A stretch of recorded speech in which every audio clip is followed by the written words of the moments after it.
Doug and I met when I was a senior in high school, and he was active duty Air Force. We married in 1983 and had our first child, Krista, when we'd been married about 5 years. She always wanted a baby brother or sister. We didn't at first. We finally gave in and said, okay, we're going to have another child.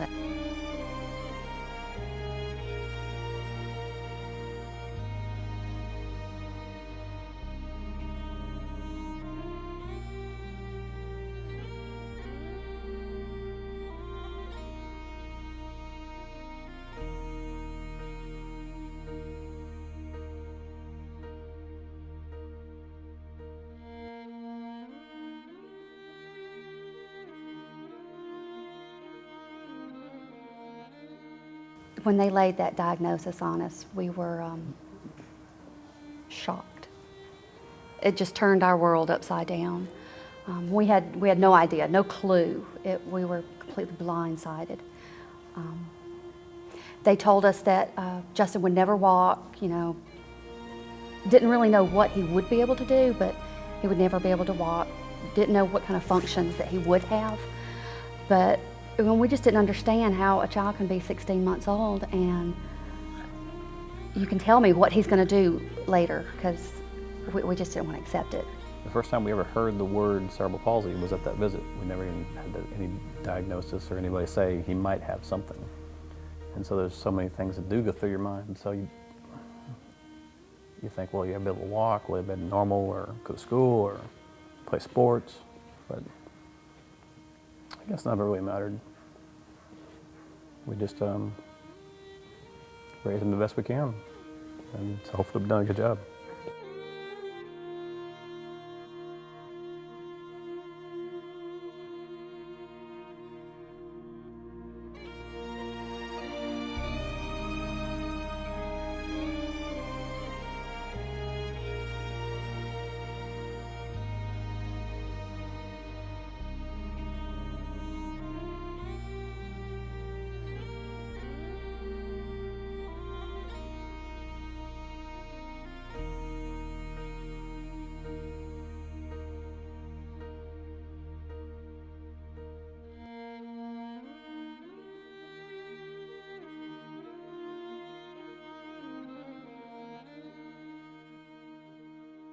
I have a condition called cerebral palsy. I was born 3 months early, and basically it's like any other life, really, except, you're happy to get up in the morning and you're not depressed like most teenagers are. You're happy to be alive. Well, I've been in a wheelchair for all of my life, and basically how do I word this? You feel normal and happier than a regular person. You're not depressed than most teenagers are, because most teenagers are really crazy. But now you just feel more upbeat and you're okay with what you've been given. Just the fact that I'm here today, I'm alive, and I'm happy to be where I am today, because if it wasn't for a wheelchair, I wouldn't be as mobile as I am today.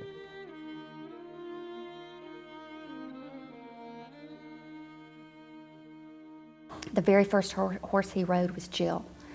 And when Jill saw him the first time, she ran her nose up and down his left side, which is his affected side, that's affected by cerebral palsy. And that was really weird, because I didn't know that animals could, sense things, but she checked him out really thorough. I guess so she'd know what his capabilities or abilities were. When I found out I was coming to Maine, I didn't really know what to think. I didn't know how it was going to be like. I didn't know how crazy the people were going to be. I didn't know much of anything really at all. So when I got here, to know how perky and bright the people were, it was amazing. My first day here, my mind was blown completely out of the water. The first time I came to Maine, they had me start out with basic routines. They told me what everything was, and 2-point, for example, you stood up in your saddle. And they told me that it was important to keep a straight posture, because beauty is posture, and posture is beauty. So if you didn't have good posture, you looked kind of weird on the horse, kind of ugly. So they told me to always keep an important posture because you could fall off the horse. They showed me how to treat a horse, like how hard to pull on the reins and where to pull them, how to correct a horse, as in, like, you're not going the right way, I want you to go this way. And they taught me about what to do when the horse is fighting you. So, like, when they want to go a certain way and when you want to go another way. The day after my first lessons, my legs were so sore. I mean, I've never been that sore in my whole entire life.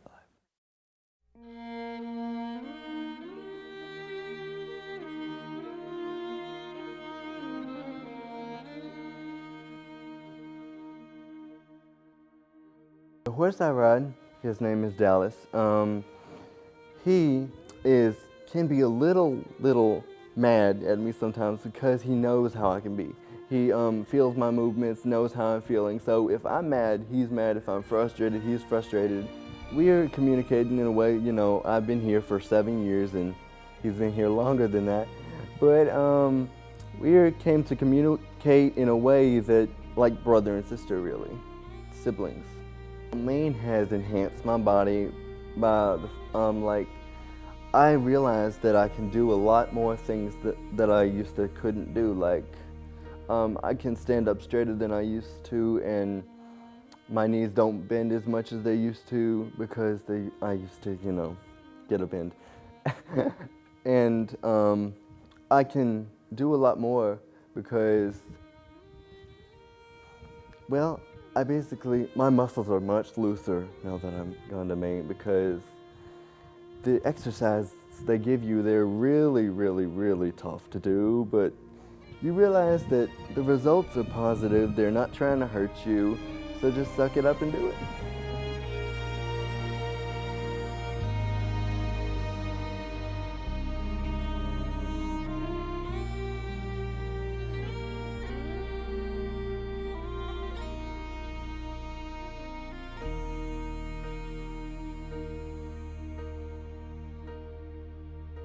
You raise me up so I can stand on mountains. You raise me up to walk on stormy seas. I am strong when I am on your shoulders. You raise me up to more than I can be.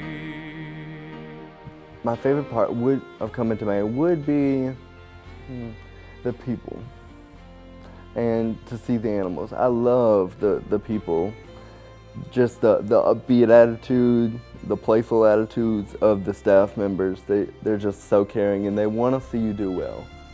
They want to see you succeed in everything you do, and I just love them for it. The one thing that I would like to say about Maine is that without Maine, I wouldn't be where I am today. But Justin loves this place. It's just an amazing feeling as a parent of a special needs child, watching him do something that a regular child, any child could do. You know, because you worry as a parent of a special needs child that, you know, what will they be able to do? But when you see him on that horse, there's nothing else like it. Maine makes me more confident as far as I know I could do more things than I used to, and there's no limit to what you can do, because it showed me that everyone gets a chance in their life to do what they love to do, and I love to ride horses. You raise me up